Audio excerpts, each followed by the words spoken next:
নমস্কার বন্ধুরা, আশা করি তোমরা সবাই খুব ভালো আছো। আবার একটা নতুন ব্লগে তোমাদের সবাইকে স্বাগত জানাই। জানো তো বন্ধুরা, গাছগুলো ব্যালকনিতে ছিল। এখন শীতকালে না ব্যালকনিতে রোদ আসে না। তখন তখন শীতকালে যদি রোদটা আসে তাহলে অনেক ফুল হয়, তো শীতকালে রোদ আসে না। গরমকালে আবার ব্যালকনিতে একদম যাকে বলে সেই প্রখর রোদ চলে আসে। তার মধ্যেই দেখো গাছগুলো কীরকম শুকিয়ে যাচ্ছে, কারণ অতিরিক্ত রোদে না গাছের পাতাগুলো কেমন জ্বলে যাচ্ছে জানো তো। তো সেই জন্য একটু নিয়ে এলাম, এটাকে ভালো করে জল দিয়ে ধুয়ে পরিষ্কার করে দিয়েছি আর একটু মুছে দিলাম পাতাগুলো। ভাবছি যে আজকের দিনটা এগুলোকে আমি এই কিচেনেই রাখবো, তারপরে আবার কালকে ব্যালকনিতে দিয়ে দেব। এই গাছটা না আমার খুব পছন্দের জানো তো। একটা ছোট্ট মতো ডাল নিয়ে এসেছিলাম, সেই ডালটা থেকে আজকে 5 বছর হয়ে গেল এই গাছটা আমার সাথে রয়েছে। অনেক এর শাখা প্রশাখা বেরিয়েছে আর সেগুলো থেকে আমি মাল্টিপ্লাইও করেছি। আর এটার একটা পোর্শন এখন দেখতে পাচ্ছ। এটা দেখো বন্ধুরা, এটা হচ্ছে পুঁই শাকের একটা ডাঁটি। ওই বাড়িতে যে পুঁই শাক আনা হয় না, সেখান থেকে কিছুটা ডাঁটি বাঁচিয়ে রেখেছিলাম আমি, সেটাকে জলের মধ্যে রেখে দিয়েছি। 5-6 দিন পর থেকেই দেখো এরকম এর মধ্যে থেকে রুট গ্রো করতে শুরু করেছে। আর একটু এই যে নতুন পাতাগুলো দেখছো কি সুন্দর লাগছে দেখতে। তো এই পাতাগুলো আর একটু বড় হোক, আর একটু রুট গ্রো করে যাক, তারপরে এটাকে আবার বসিয়ে দেব। ছাদে একটা বসিয়েছি অলরেডি, কিন্তু এত প্রখর রোদে গাছটা একদম জ্বলে যাচ্ছে। সেজন্য আমি ভাবছি যে আর একটু বড় হয়ে গেলে তারপরে বসাবো। এই গাছটা চিনতে পারছো বন্ধুরা, 1 বছর আগে উমেশ এই গাছটা গিফট পেয়েছিল। আজকে দেখো কত শাখা প্রশাখা বেরিয়েছে। তবে এটা হয়তো আর একটু বড় জায়গায় বসালে আরও বেশি গ্রো করতো। আর আমি এটার মধ্যে জানো তো কোনো কিছুই দিইনি, কোনো মিক্স ফুড কিছুই দিইনি। ওই শুধু একটু জল আর মাঝে একটু সবজি খোসা দিয়ে এটাকে আমি বাঁচিয়ে রেখেছি। তার মধ্যেই এত সুন্দর করে গ্রো করে গেছে। যাই হোক, চলো বন্ধুরা, বাজারে খুব ভালো ভালো আম পাওয়া যাচ্ছে। উমেশকে বলেছিলাম আম নিয়ে আসতে, কয়েকদিন খুঁজে খুঁজে তারপরে আজকে ও আম নিয়ে এসেছে। এই আমগুলো কি বলো তো, কাঁচা মিঠা যে আম হয় না, আজকে ওইটা দিয়ে একটা রেসিপি বানাবো, সেটাই এই ব্লগের থ্রুতে শেয়ার করে নিচ্ছি। আমার ছেলে গীতাংশ আম খেতে খুব ভালোবাসে। উমেশও আম খেতে ভীষণ পছন্দ করে। আজকে এই রেসিপিটা বানাচ্ছি তো মায়ের কথা মনে পড়ে গেল। আমার মা এত আম খেতে ভালোবাসে যে সারাদিন আর ভাত মুড়ি রুটি কিছুই লাগে না, শুধু আম খেতে দাও, সারাদিন আম খেয়ে থাকবে। আমরা ছোটোবেলায় দেখতাম বাবা টুকরি টুকরি আম নিয়ে আসতো, আর মা ভাত মুড়ি সব কিছু বাদ দিয়ে আম খেত। এখন তো মায়ের বেশি আম খাওয়া বারণ, কিন্তু তবুও মা ছাড়ে না, ঠিক খেয়ে নেয়। মায়ের জন্য একটু মনটা খারাপই লাগছে। রেসিপিটা বানালাম, মারা যখন এলো তখন এই ভালো আমগুলো পাওয়া যায়নি, নাহলে মাকেও এইরকম রেসিপিটা বানিয়ে দিতাম। প্রত্যেকবারই আমের সময়ে আমের অনেক রকম রেসিপি বানাই আমি। সবাই তো ভিডিও করতে পারি না, কিন্তু প্রচুর কিছু আমের বানাই, কারণ উমেশও আম খেতে ভালোবাসে। আগেরবার তো আমের আচার, আম তেল সব কিছু বানিয়েছিলাম, এবারে আর কিছুই বানানো হয়ে ওঠেনি, সেই সুযোগটা নেই আর কি। এই রেসিপিটার জন্য সব কিছুই বাড়িতে আছে, শুধু আমটাই ছিল না। আমটা আনতে বললাম উমেশকে, ও খুঁজে পেতে বেশ কয়েকদিন পরেই আমটা নিয়ে এসেছে। আজকে রেসিপিটা বানাচ্ছি, দেখি কেমন হয়। তবে এই রেসিপিটা কিন্তু কাঁচা মিঠা আমেতেই ভালো হয়, খুব মিষ্টি আম হলে কিন্তু আবার ভালো লাগবে না খেতে। বন্ধুরা, এই রেসিপিটার জন্য বেশি কিছু লাগে না, আর এইটা খেলে বেশ কিছুক্ষণ আর কিছু খেতেও লাগে না। যাই হোক, খুবই হেলদি একটা রেসিপি।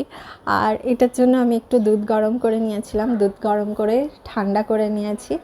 আর একটু কিশমিশ লাগবে, একটু কাজু লাগবে, আর খুব ভালো হয় যদি ঘরের মধ্যে আইসক্রিম থাকে। তো আজকে আইসক্রিমটাও আছে, শুধু ভ্যানিলা আইসক্রিমটা রয়েছে জানো তো, চকলেট আইসক্রিমটা নেই। দুটো হলে আরও বেশি সুবিধে হয়, কিন্তু আজকে যেটা আছে সেটা দিয়েই বানাবো, কারণ উমেশকে বলেছি আমি তোমায় বানিয়ে দেবো। এরপরে যদি বানিয়ে না দিই তাহলে ওর কিন্তু খুব মন খারাপ করবে। আজকে রেসিপিটা না শুধুমাত্র উমেশ আর বাচ্চাটার জন্যই বানাচ্ছি, আমার জন্য বানাচ্ছি না। আমার ছেলে গীতাংশ আম খেতে খুব ভালোবাসে। উমেশও আম খেতে ভীষণ পছন্দ করে। আজকে এই রেসিপিটা বানাচ্ছি তো মায়ের কথা মনে পড়ে গেল। আমার মা এত আম খেতে ভালোবাসে যে সারাদিন আর ভাত মুড়ি রুটি কিছুই লাগে না, শুধু আম খেতে দাও, সারাদিন আম খেয়ে থাকবে। আমরা ছোটোবেলায় দেখতাম বাবা টুকরি টুকরি আম নিয়ে আসতো আর মা ভাত মুড়ি সব কিছু বাদ দিয়ে আম খেত। এখন তো মায়ের বেশি আম খাওয়া বারণ, কিন্তু তবুও মা ছাড়ে না, ঠিক খেয়ে নেয়। মায়ের জন্য একটু মনটা খারাপই লাগছে। রেসিপিটা বানালাম, মারা যখন এলো তখন এই ভালো আমগুলো পাওয়া যায়নি, নাহলে মাকেও এই রকম রেসিপিটা বানিয়ে দিতাম। তার কারণ কি বলো তো বন্ধুরা, আমার না অনেক র্যাশ হয়েছে এই গরমেতে, আর এই র্যাশ যখন হয় তখন আমি যদি বেশি আমটাম খাই না আরও বেড়ে যায়, সেই কারণে আমি আমার জন্য আর বানাচ্ছি না। বন্ধুরা এখানে যত লেয়ার্স দেবো টেস্টটাও ঠিক ততটাই এনহ্যান্স করে যাবে।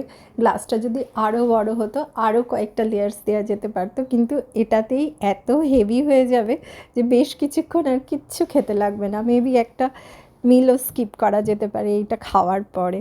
আমি 3-4 বার এটা লেয়ার করলাম আর ফাইনাল লুকটা তোমাদেরকে দেখাচ্ছি।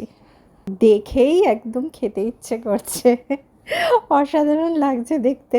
এর সাথে যদি একটু চকলেট আইসক্রিম থাকতো না আরও বেশি ভালো লাগতো। আমার ছেলে কতবার করে এসে চলে যাচ্ছে, এমনি ম্যাঙ্গো খেতে এত ভালোবাসে, তারপরে মাম্মা এত সুন্দর করে লেয়ার করে করে সাজিয়ে করছে, ও আর ওয়েট করতে পারছে না। বন্ধুরা কমেন্ট করে জানিও তোমাদের কেমন লাগলো, এই যে এত এফার্ট দিয়ে এত সুন্দর করে এটা বানালাম, তোমাদের দেখতে কেমন লাগছে। আর তোমরা যদি কখনো এরকম বানিয়ে থাকো অবশ্যই কমেন্টের মাধ্যমে জানিও। চলো বন্ধুরা নিয়ে যাই এবারে যারা খাবে তাদের কাছে, দেখি তাদের কেমন রিয়াকশান হয়। ছেড়ে দাও, ও নিজে খাবে, ছেড়ে দাও। না তুমি স্পুনটা না, আমি খাইয়ে দেবো, আমি খাইয়ে দেবো বেটা, আমি খাইয়ে দেবো। নাও নাও ধরো, ফেলো না ফেলো না, হ্যাঁ মামা খাইয়ে দেবে কিন্তু। এই তোমার রিয়াকশনটা দেখতে চাই আমি। আমি খাইয়ে দিচ্ছি, দাঁড়াও আমি খাইয়ে দিচ্ছি, একটু দাঁড়াও একটু দাঁড়াও।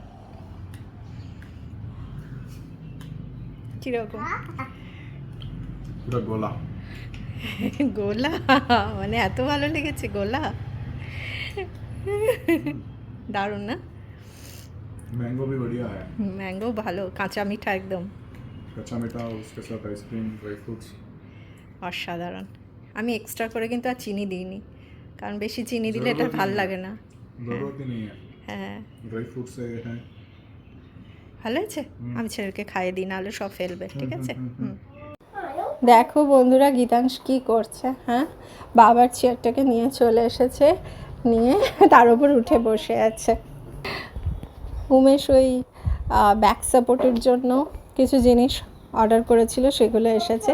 সেটা বসার পরে ওর খুব ব্যাক পেন হচ্ছে, কারণ খুব লং আওয়ার্সে ওকে কাজ করতে হচ্ছে, তো সেই কারণে ওর ভীষণ ব্যাক পেন হচ্ছে, যার জন্য এই জিনিসগুলোকে ব্যাক সাপোর্ট দেওয়ার জন্য এই জিনিসগুলোকে অর্ডার করা হয়েছিল।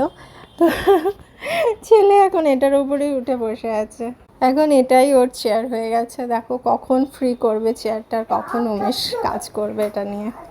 উমেশ এখন অন্য চেয়ারে বসে কাজ করছে। বন্ধুরা আজকের ব্লগটা এখানেই শেষ করব। সবাই খুব ভালো থেকো, সুস্থ থেকো, আর সবাইকে ভালো রেখো। আবার দেখা হবে খুব তাড়াতাড়ি নতুন একটা ব্লগ নিয়ে। ততদিন পর্যন্ত টাটা, বাই বাই, জয় হিন্দ, জয় ভারত।